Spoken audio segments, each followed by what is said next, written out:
O Desaparecimento do Universo, capítulo 2, continuação. Gary, sim, mas não existiram sempre algumas pessoas espiritualmente iluminadas como Jota, que de fato compreenderam tudo? É puxar, nem sempre, mas sim. Existiram outras em algumas épocas, e elas nem sempre vieram dos mesmos caminhos espirituais. Isso traz à tona outro assunto importante. A religião ou a espiritualidade na qual você acredita não determina o quanto você é espiritualmente avançado em termos da sua consciência. Existem cristãos que estão entre os que chegaram ao nível mais elevado e outros que são tolos balbuciantes. Isso é verdadeiro para todas as religiões, filosofias e formas espirituais, sem exceções. Sem exceção. Gary, e por que é assim? Puxa, você gostaria de dar a resposta para isso, Artin? E o Arten, certamente. A razão de isso ser verdadeiro é porque existem 4 posturas principais de aprendizado pelas quais você vai passar durante seu retorno a Deus. Todos vão passar pelas 4, e todos os que progridem ocasional e inesperadamente pulam para frente e para trás entre uma e outra. Cada nível traz em si pensamentos diferentes e experiências resultantes, e você vai interpretar a mesma escritura exata de maneira diferente, dependendo de em qual postura de aprendizado estiver envolvido no momento. Dualismo é a condição de quase todo o universo. A mente acredita no domínio do sujeito e do objeto. Conceitualmente, pareceria àqueles que acreditam em Deus que existem 2 mundos e que ambos são verdadeiros, o mundo de Deus e o mundo do homem. No mundo do homem, você acredita, de maneira muito prática e objetiva, que existe de fato um sujeito, você, e um objeto, isso é, tudo mais. Essa atitude foi bem expressa através do modelo da física newtoniana. Os objetos que compõem o universo de um ser humano, que até as últimas poucas centenas de anos era simplesmente chamado de mundo e que se refere a todas as manifestações, são tidos como existentes a parte de você e podem ser manipulados por você. Você, entre aspas, significando o corpo e o cérebro que parecem dirigi-lo.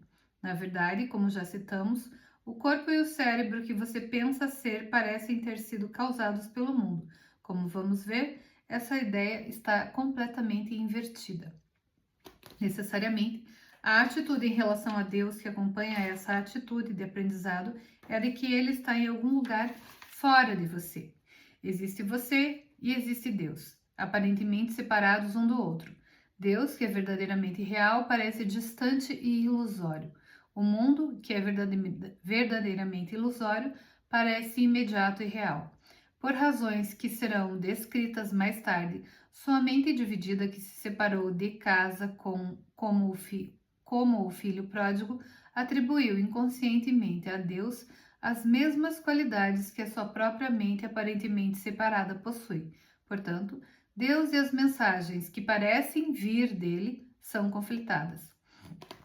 Mantenha em mente que a maioria disso é inconsciente, significando que parece existir lá fora no mundo, em vez de em sua própria mente dividida. Então Deus é considerado como sendo tanto misericordioso quanto colérico. Ele é tanto amoroso quanto assassino, aparentemente dependendo do tipo de humor em que estiver no momento. Essa pode ser uma boa descrição do conflito de uma mente dualista, mas dificilmente é uma descrição de Deus. Quase desnecessário dizer. Isso leva a incontáveis esquisitices, incluindo a ideia bizarra de que Deus iria, de alguma forma, desempenhar um papel em instruir as pessoas a matarem outras pessoas para conseguirem certas terras e propriedades, ou trazer certa versão de justiça ou de religião certa para todos. A tragédia sem sentido da dualidade é considerada normal por todas as sociedades modernas, que são, elas próprias, tão loucas quanto o chapeleiro louco. A próxima atitude de aprendizado pela qual você vai passar durante seu retorno a Deus é algumas vezes citadas como semidualismo. Ela poderia ser descrita como uma forma mais gentil e suave de dualismo, porque certas ideias verdadeiras começaram a ser aceitas pela mente. Novamente, não faz diferença qual é a sua religião, que é apenas uma das razões pelas quais todas as religiões têm algumas pessoas muito gentis, amáveis e relativamente não julgadoras. Uma ideia que a mente poderia aceitar nesse momento é o conceito simples de que Deus é amor. Uma simples noção como essa, entretanto, se de fato se acreditar nela, trará consigo algumas questões difíceis. Por exemplo, se Deus é amor, ele também pode ser ódio? Se Deus é verdade e amor perfeito, então ele também pode ser imperfeito?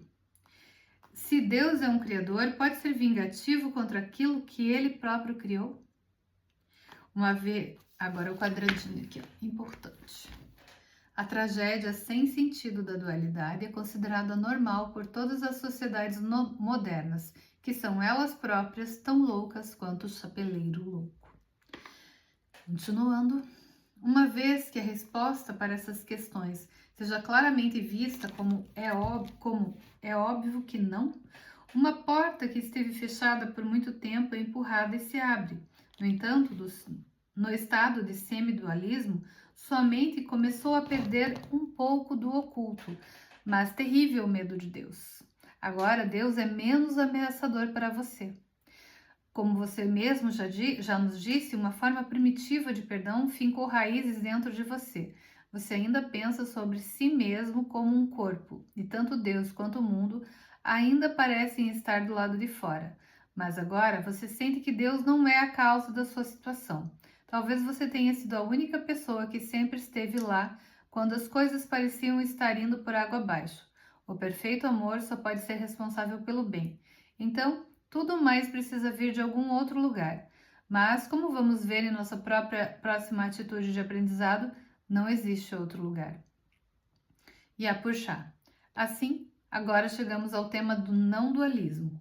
Mantenha em mente que, quer estejamos falando sobre uma atitude de aprendizado ou de uma visão espiritual, sempre estamos nos referindo ao estado mental, uma atitude interna e não algo que é visto com os olhos do corpo no mundo. Vamos começar com uma ideia simples. Você se lembra do antigo enigma? Se uma árvore cair no meio da floresta e ninguém estiver lá para ouvir, ela ainda provocaria som? E o Gary? Claro que sim. Isso não pode ser provado, então as pessoas sempre terminam discutindo a esse respeito. E a puxar, qual você diria que é a resposta? Prometo que não vou discutir com você. Gary, eu diria que uma árvore sempre produz um som, quer alguém esteja lá para ouvir, quer não. E a puxar, você estaria totalmente errado, até mesmo no nível da forma. O que a árvore faz é enviar ondas sonoras como ondas de rádio. E, por falar nisso, ondas de energia, requerem um receptor para captá-las. Existem muitas ondas de rádio passando através dessa sala neste exato momento, mas não há som porque não existe um receptor sintonizado nelas. O ouvido humano ou animal é um receptor. Assim, se uma árvore cai no meio da floresta e não há ninguém lá para ouvi-las, ela não produz som. O som não é um som até que você o ouça, da mesma forma que uma onda de energia não parece ser matéria até que você a veja ou a toque. Para resumir uma história longa, deveria ser evidente a partir disso que é preciso dois para dançar o tango. Para que algo possa interagir, é preciso ter dualidade. Na verdade, sem a dualidade não haveria nada com o que interagir. Não pode haver nada em um espelho sem uma imagem que pareça oposta a ele, ligada a um observador para vê-la. Sem a dualidade não existe árvore na floresta. Como alguns de seus cientistas da física quântica sabem, a dualidade é um mito. E se a dualidade é um mito, então não apenas não existe árvore, como também não existe universo. Sem você para percebê-lo, o universo não está aqui. Mas a lógica teria que dizer que se o universo não está aqui, então você também não está. Para estabelecer a ilusão da existência, é preciso pegar a unidade e parecer dividi-la, o que foi precisamente o que você fez. Tudo isso é um truque. O conceito de unicidade dificilmente é original. Entretanto, uma pergunta que poucas pessoas já fizeram é: com o que eu de fato sou um? Com o que eu de fato sou um? Embora a maioria das que fazem essa pergunta diria que a resposta é Deus, essas pessoas cometem o erro de presumir que elas e este universo, em sua forma atual, foram criadas pelo divino. Isso não é verdade e deixa o buscador em uma posição em que, mesmo que ele domine a mente, como Buda certamente fez, ainda não vai atingir Deus de maneira permanente. Sim, ele vai alcançar a unicidade com a mente que criou as ondas da dualidade. Essa mente em um não lugar que transcende todas as suas dimensões. Está completamente fora do sistema do tempo, espaço e forma. Essa é a lógica e a apropriada extensão da não dualidade, mas ainda não é Deus. Ela é de fato um beco sem saída, ou melhor ainda, um beco sem entrada. Isso explica porque o budismo, que com certeza é a religião psicologicamente mais sofisticada do mundo, não trata da questão de Deus. Foi por isso que Buda não lidou com a questão de Deus enquanto ainda estava no corpo que vocês chamam de Buda. Essa também é a razão pela qual faremos distinções entre o não dualismo e o puro não dualismo. Quando Buda disse estou desperto, ele quis dizer que percebeu que na realidade não era um participante da ilusão, mas sim o autor de toda a ilusão. Entretanto, existe mais um degrau necessário onde a mente que produziu a ilusão escolhe completamente contra si mesma, a favor de Deus. É claro que alguém que teve uma fantástica conquista como Buda teve um estado desses, chegando rapidamente à mesma exata consciência de Jota. Mas isso foi feito por Buda em uma vida sobre a qual o mundo nem mesmo sabe nada. Não é incomum que as pessoas alcancem o nível de iluminação de Jota na obscuridade e que o mundo pense que elas alcançaram isso em uma vida mais famosa, quando de fato não a fizeram. A maioria das pessoas que se aproxima da verdadeira maestria espiritual não está interessada em ser líder. Ao mesmo tempo, existem alguns que estão em muita evidência e que, em vez de serem verdadeiros mestres de espiritualidade e metafísica, estão meramente exibindo os sintomas de uma personalidade extrovertida. E o Gary, então, como J experimentou sua unicidade com Deus? Arten. Isso está a caminho. Uma das razões pelas quais estamos lhe contando essas coisas é para colocarmos algumas das declarações dele em um contexto para você. Uma das coisas que ele teve que perceber foi que não apenas o universo não existe, mas que ele não existe em qualquer nível, diferente do espírito puro. Isso é algo que praticamente ninguém quer aprender. É aterrorizante para todas as pessoas. Em nível inconsciente, porque significa a renúncia de qualquer individualidade ou identidade pessoal, agora e para sempre. Gary, uma vez ouvi o médico ayurvédico Deepak Chopra dizer aos seus alunos: eu não estou aqui. É a esse tipo de experiência que você está se referindo? Arten, o médico de quem você fala é um homem brilhante e articulado, mas não adianta muito que você saber que não está aqui se não estiver o quadro completo. Claro, esse é um passo na direção certa, mas o tipo de coisa sobre o qual estou falando agora não é apenas que não estou aqui, mas que eu nem existo de maneira individual, em nenhum nível. Não existe alma separada ou individual, não existe Atman, como os hindus o chamam, exceto como pensamento errôneo na mente. Existe apenas Deus. Gary, então você não está aqui, você nem mesmo existe, e a mente está projetando essas ondas de dualidade para que elas possam parecer se tornar partículas sólidas, interagindo umas com as outras como em um filme.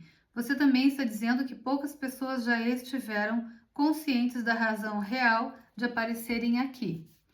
E o Arten, nada mal, como já dissemos, nós estamos aqui para os propósitos do Espírito Santo, mas a maioria das pessoas não tem a mínima ideia do que é ou de como chegou aqui. O que você disse é limitado demais. Não é apenas que eu não exista. Você não existe nem o falso universo. Quando falamos sobre retornar à realidade e a Deus, não é só papo furado. Não se pode ter ambos, você e Deus, você e Deus. Isso não é possível. Você não pode ter ambos, seu universo e Deus. Um exclui o outro.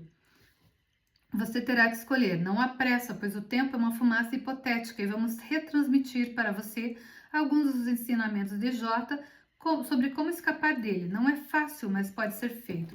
O Espírito Santo não lhe daria uma maneira de sair daqui que não fosse viável. Você terá medo de perder sua identidade de vez em quando. É por isso que nos desviamos do nosso caminho antes para lhe mostrar que você, na verdade, não está desistindo de nada em troca de tudo, mas vai ser necessário tempo e mais experiência para que tenha fé nisso. E continuamos o mesmo capítulo nas próximas cenas.